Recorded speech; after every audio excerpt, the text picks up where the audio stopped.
Jalen Brunson shows up again. Nobody works harder than he does. I mean, on the offensive end of the floor, especially. I mean, they pick him up three-quarters court every time. He's got to fight his way, at the top of, just over half court, and just had an amazing night last night. His shooting was great. The overall shooting wasn't great, for the Knicks, especially from three-point line. But I will say that he continues to amaze. At 6'2", he continues to amaze on the offensive end of the basketball court. And what I would think drives Pacer fans crazy is like Tyrese Haliburton completely disappeared. I mean, a guy who had this unbelievable game, in Game 4, you would think would be coming out and looking for blood and shooting right out of the gate, and didn't do any of that stuff. And Jalen Brunson did. And Jalen Brunson was an amazing player to start this game, an amazing player to finish this game. And, let's face it, the Pacers did not have a great night shooting. And Tyrese Haliburton was completely invisible. And Jalen Brunson, you say whatever you want. Every single game, he's in the middle of everything. Yeah, absolutely. Everything. And this morning, it was, I saw you had a bag on your door as well. I showed up, and there was a Faraday brand bag that had some Jalen Brunson swag in it that I know was given to us before the game. And I've got a Captain Clutch sweatshirt on with number 11 on it for Jalen Brunson. So very fitting. But it's just there's very few guys, and of course you could attest to this because you played with some of them, and you also probably had some moments like this, in your prime Cincinnati Bengals MVP season, where the best player on the field or on the court decides they're not losing that day. And Jalen Brunson decided it wasn't happening last night. That's right. And I know there's been times where he's said, hey, I'm going to make sure we don't lose, and they do lose. But last night was one of those nights that he said, I'm going to come out, we're going to take a lead, we're going to win this game, and there's no way in hell that those guys are going to be celebrating here in front of our fans in Madison Square Garden. I mean, they had some weird moments last night. Let's face it. Some of his stuff still was there. I mean, two inbounds plays that made no sense whatsoever where they turned the ball over completely. Yeah.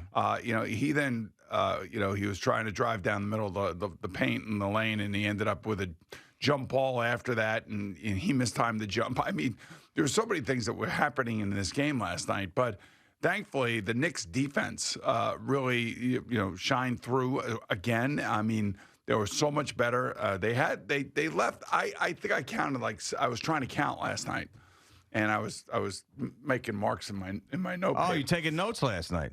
I think there were 6 missed open shots by the Pacers. Where they're standing there and the ball gets them, and somehow they're standing there by themselves. I think there were 6 of those last night. I don't think that's going to happen back in Indiana. So they're going to have to tighten the screws on defense again. They're going to have to play physical. Depending on how the officials ref these games, is a big part of the success for Karl Anthony Towns, because again, I want to take him aside and I want to sit him down and I want to Karl Anthony, let's go over every one of these fouls and let's look at your reaction to each one of these fouls, because your reaction doesn't coincide with what actually the rest of us are seeing. Yeah, they didn't do quite that, and that would be something that would have been good on Inside the NBA when they did interview him after the game. I mean, they gave him the business about the fouls and how dumb they were. Like, straight up, you got to stop doing it.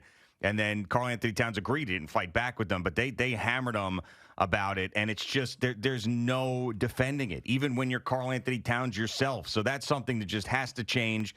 You don't want to see. And by the way, Precious Achiuwa does come in the third quarter. It makes an impact for you.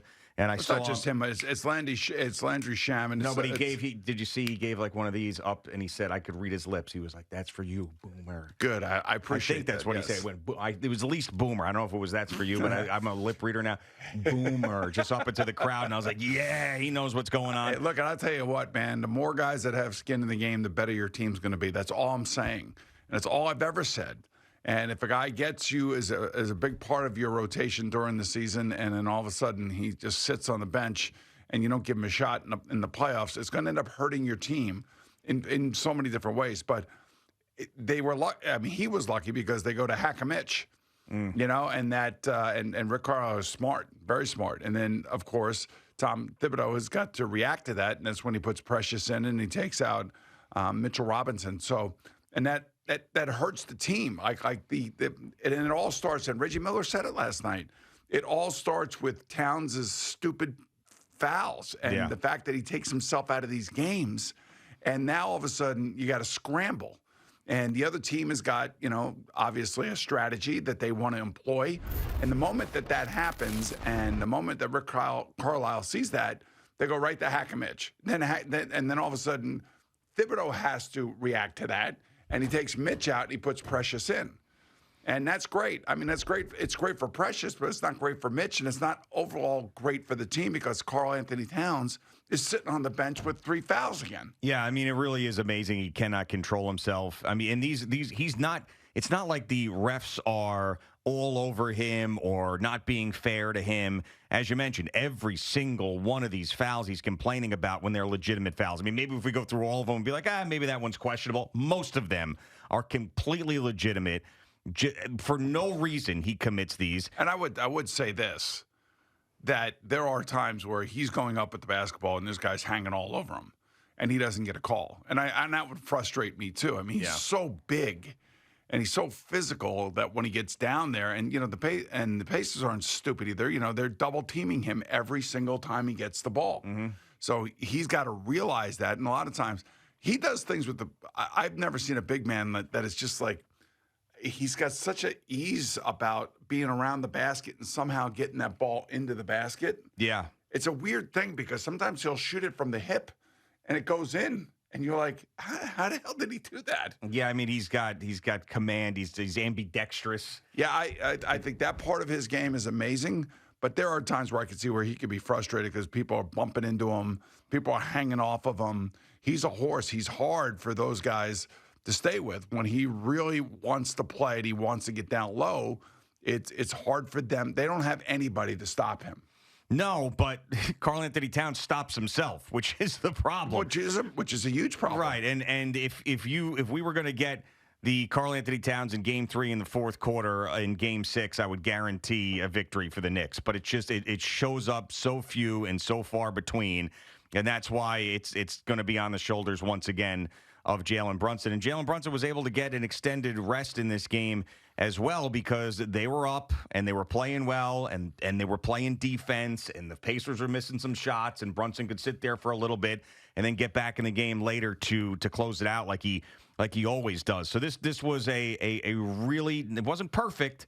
Still too many turnovers. Josh Hart, a little bit careless still. The Karl Anthony Towns fouls, but this was a really, really solid win for them that gives hope back into everybody that was outside Madison Square Garden, everybody that was in their homes last night watching this game, that they could go into Indiana and beat them, because it doesn't have the same feel about going up against a dynasty where you're like, oh, they're going to take care of business at home. I mean, we all thought that going into this series that the odds makers were right in the Knicks being a slight favorite in the series. So that's another reason why you're like, man, Tyrese Haliburton could put up another dud. That could happen. I mean, it's not as if this guy has moment after moment after moment in the postseason. I mean, that really could be the case where he just goes cold again. So just get it back to the Garden. And even though they haven't played well outside of a couple of games at home, if you get it back to the Garden in a Game 7, I can't even imagine what that would be like. That would be on Monday if they win Saturday. That would be on Monday. I mean, I don't know. You have Tyrese Haliburton sitting there with that back brace on, that heated back brace that he's wearing. Yeah. I got one of those things. It's great. I use it before golf. Oh, do you? Thing is awesome. Well, yeah, and you can win it at my golf tournament. So you're gonna. I'm not winning it. All right, but he was wearing that yesterday. So I don't know if there's a problem with his back or not. That could be an issue. I don't know. But on Saturday night, he is going to come out flying, and he's going to be hoisting up threes to begin the game.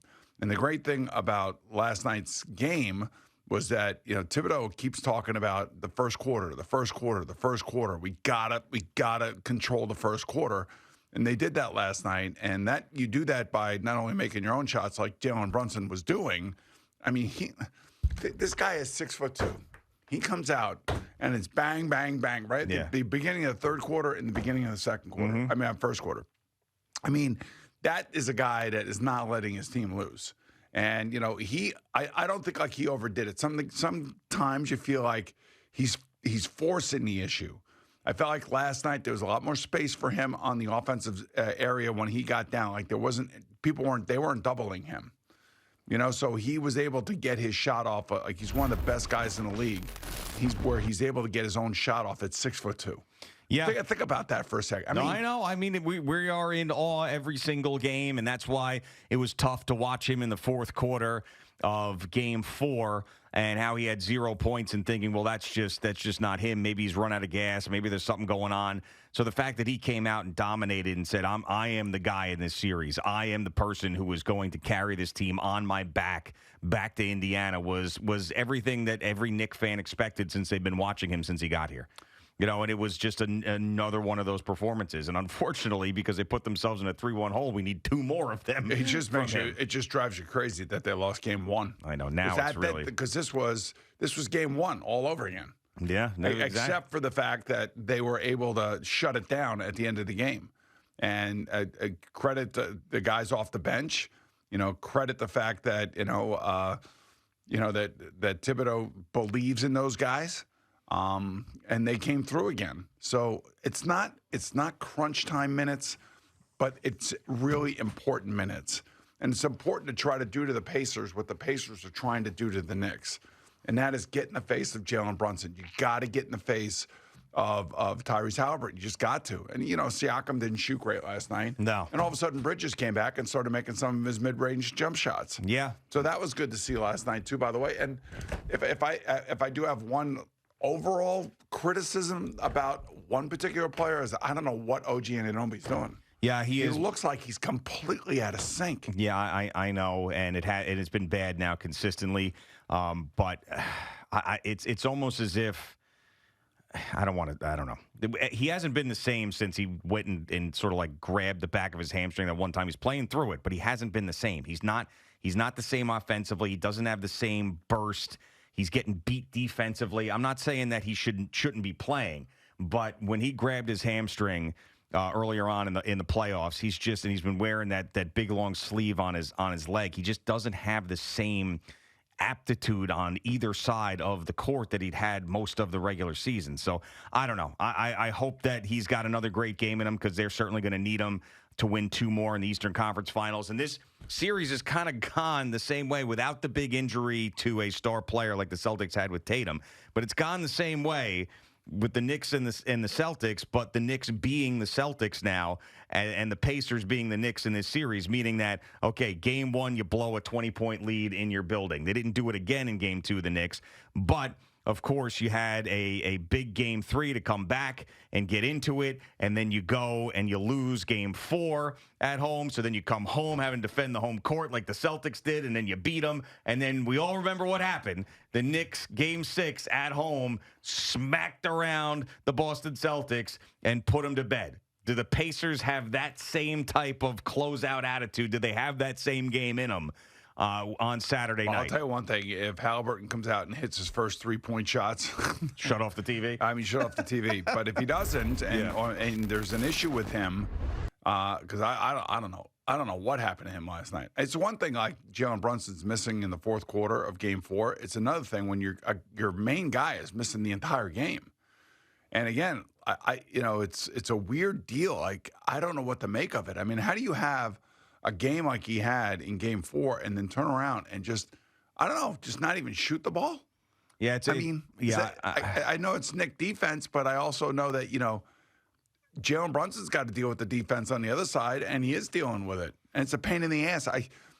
That guy works so hard on offense, Jalen does. It's ridiculous. 3/4 court, it's high top, screen and rolls and crap like that, and he is just getting bumped all over the place. And somehow he is making these shots.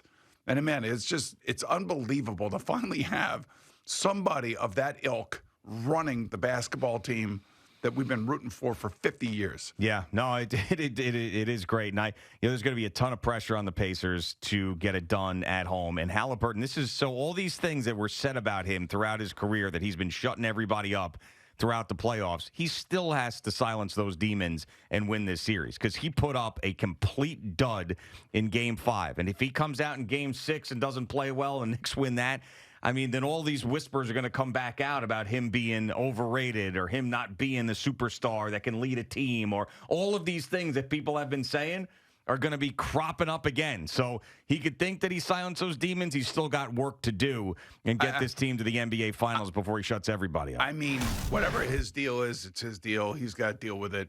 From the Knicks' perspective, they just got to make sure that they don't let them pace their way through the first quarter out to like a 15-point lead. You know, they have got to stop them. And a lot of that has to do with Tom Thibodeau as well, recognizing when the runs are coming, calling timeouts at the right time, slowing the game down, and not allowing him to go off. He and Siakam are the two guys that have been going off. Everybody else, Mathurin, I told you, was going to be a pain in the ass. Yeah, he has showed up the last two games. Because he was out last year. You know, he had a bad knee. And that guy's a good player. He's a really good player. And, you know, it's just good to see that the Knicks went into their bench, and Thibodeau went into the bench and gave other guys some run and gave them a chance and have some skin in the game and be a part of something that, you know, could be really special if they can pull it off again. Now, Saturday night, this will be the hardest game that this collective group will have had to have played.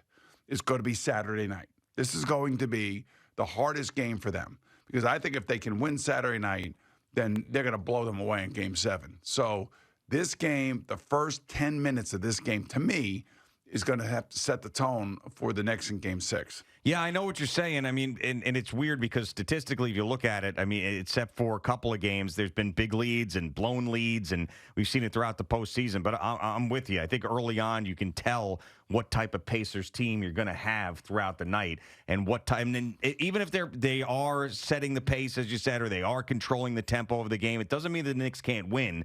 It's just going to be one of those like battles to the end, or they're going to get run out of the building. But you know when the Pacers are playing at their best, how difficult it is to slow them down.